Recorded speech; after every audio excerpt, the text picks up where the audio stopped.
In 1733, there was a happy village just north of New York City. The King of England sent a new governor to New York. His name was William Cosby. He was very greedy. He tried to take some money that wasn't his. But Lewis Morris, who was a New York Supreme Court justice, stopped him from taking the money. Cosby was angry and fired Morris as a justice. But Morris returned to run for political office in Westchester County. An election was held in the village green by St. Paul's Church. Governor didn't want Morris to win, so he brought people from all over the countryside to vote against him. But Morris brought even more people to vote. He also had the support of the Quakers, who were simple Christian people.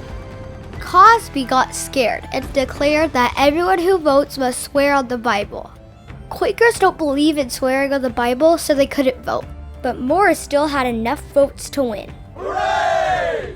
The most important part of the story is what happened after. The New York Assembly passed a law to allow people to vote without swearing on the Bible, so now Quakers and others could vote freely. And a man started a newspaper that opposed the King of England. He printed the whole story of what happened at the election for everyone to read. The man who printed it was arrested, but later freed. All of a sudden, everyone was talking about freedom of religion and freedom of the press. These concerns would carry on and eventually become part of the Bill of Rights. Years later, people started to build a great new church. But then the Revolutionary War began. The British were attacking Washington's army in New York City. In October 1776, a battle was fought very close to the church. The British won, pushing Washington's Continental Army out of New York. Then they used St. Paul's Church as a hospital for the wounded. After the war, the church was finished. A great bell was placed in the tower. The church would serve as a place of worship for nearly 200 years. The church was a special place for many people. Many were buried in the cemetery beside it. Eventually, the city began to grow in the surrounding neighborhood, and the church got old. In 1980, the church was handed over to the National Park Service to ensure that it will always be protected. Today, it's recognized as St. Paul's Church National Historic Site. Let's go visit the site. Welcome to St. Paul's Church. We started at the museum.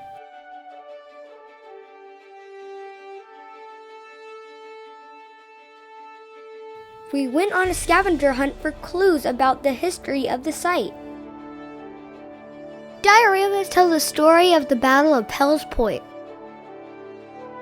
Then it's on to the church.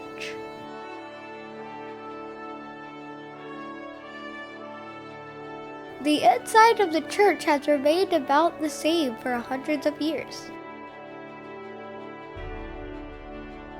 People would pay to rent one of these pews. The closer you are to the front, the more expensive they are. This organ was made in 1833, and it's one of the oldest working organs in the United States.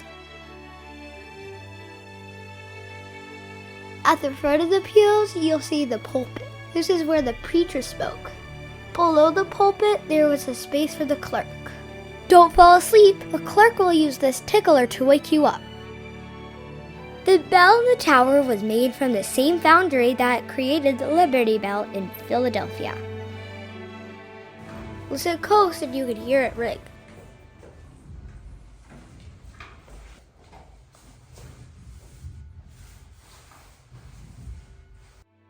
Outside the church is a cemetery with graves that span centuries.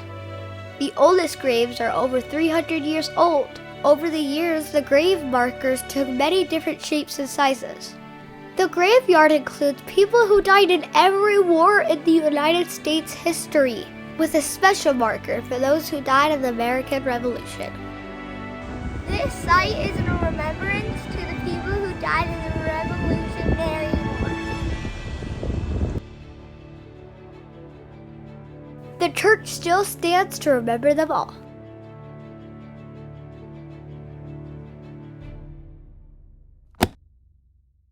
See you on the next part!